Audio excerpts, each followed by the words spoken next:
International monetary fund या बैनुल अक़वामी मालियाती fund, जिसे उर्फ़ आम में IMF का नाम दिया जाता है,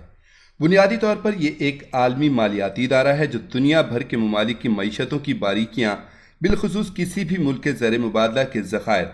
उस मुल्क के हासिल किए गए कर्जाजात, उनका सही इस्तेमाल और माली खसारे जैसे पेचीदा मसाइल से निमटने की मनसूबाबंदी में मुआवनत मुहैया करता है। यूरोप के बेशतर ममालिक 1930 में मुआशी अदम इस्तेहकाम का शिकार होना शुरू हो चुके थे।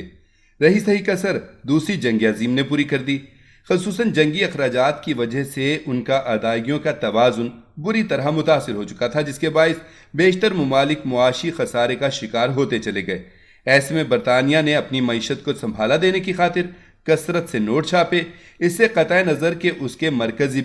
बैंक ऑफ इंग्लैंड के पास सोने के मतलूबा मिकदार में ज़खायर हैं भी कि नहीं। ये वो ज़माना था जब बरतानवी करेंसी पौंड को बैनुल अक़वामी मालियाती मामलात में मरकज़ियत हासिल थी, जो रफ्ता रफ्ता ख़त्म हो रही थी।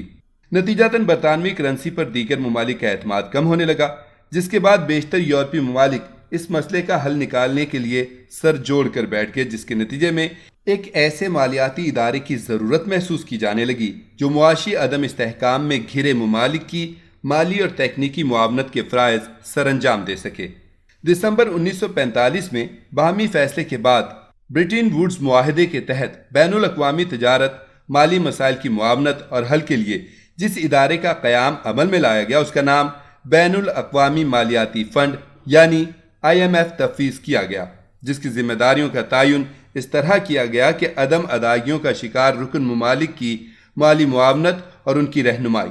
दुनिया के लिए एक नए मुअस्सर और यकसां मालियाती निज़ाम की तश्कील, अरकान ममालिक के लिए ज़र मुबादला की दुरुस्त शरह का असर नौ तयन और तज़ादात से पाक निज़ाम का इनकाद, रुकन ममालिक के दरमियान बाहमी तजारत और ताउन के फ़रोग़ के लिए एक मुअस्सर निज़ाम का इजरा। अमरीका के दारुल हुकूमत वाशिंगटन में इसका मरकज़ी दफ्तर कायम किया गया। रफ्ता रफ्ता इसके मेंबर ममालिक की तादाद में इजाफा होता चला गया, जिसकी तादाद अब 185 ममालिक तक पहुंच चुकी है।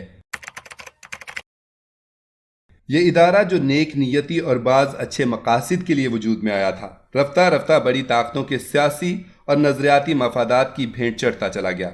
अगरचे ये इदारा तमाम रुकन ममालिक को उनकी मईशत के सुधार के लिए कर्जा देने का इखलाकी तौर पर पाबंद है, लेकिन यहाँ भी इसका सलूक अमीर और गरीब के लिए तरजीही होता है, जिसकी वजह बड़ी ताकतों की इस इदारे पर अजारादारी है। चुनाचे गरीब ममालिक को कर्जा अदायगी के साथ ही मनपसंद शराइत की फहरिस्त थमा दी जाती है, जिसके बारे नाकदीन का ख्याल है कि इन शराइत पर अमल पैरा होने के बाद मकरूज ममालिक के मुआशी हालात सुधरने के बजाय बिगाड़ की तरफ बढ़ना शुरू हो जाते हैं। यूँ भी गरीब ममालिक की हैसियत एक अक़लियती मिंबर की सी होती है, जिसके वोट की हैसियत बराए नाम होती है। बहुत सारे लोगों के लिए ये बात हैरान कुन होगी कि IMF में एक मुल्क एक वोट का कानून नहीं है, बल्कि वोट का तयन 3 अवामिल के तहत होता है, यानी किसी मुल्क का GDP, ज़र मुबादला के ज़खायर और दरामदाद बरामदाद की मिकदार।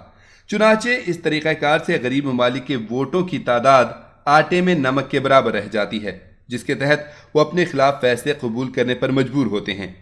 इसका अंदाज़ा इस बात से बखूबी लगाया जा सकता है कि अमेरिका का वोट कुल वोटों का तकरीबन 18% बनता है, जबकि 5 बड़े ममालिक यानी अमेरिका, फ्रांस, बरतानिया, जापान और चीन के वोटों की तादाद कुल वोटों के 40% के लगभग बनती है। इसी तरह 20 बड़े सनती ममालिक के वोटों की तादाद कुल वोटों के 70% के बराबर बनती है। इससे ये अंदाज़ा कर लेने में कोई दो राय नहीं हो सकती कि बड़े ममालिक इस वक्त आलमी मईशत पर किस कदर हावी हो चुके हैं।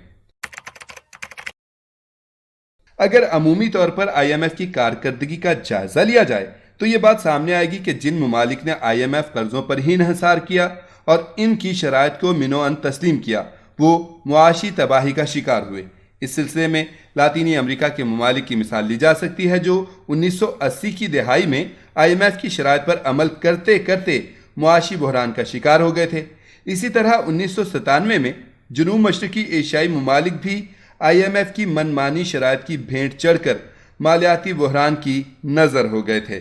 यहाँ पर तरक्की पजीर ममालिक की मिसाल दी जा सकती है, जिनमें पाकिस्तान सर फहरिस्त है, جنہیں بجلی، پیٹرول اور گیس کی قیمتوں میں من مانے اضافوں کے سامنے گھٹنے ٹیکنے پر مجبور کر دیا جاتا ہے، جس کا سب سے زیادہ شکار غریب طبقہ ہوتا ہے اور ملک مزید مہنگائی کی لپیٹ میں آ جاتا ہے۔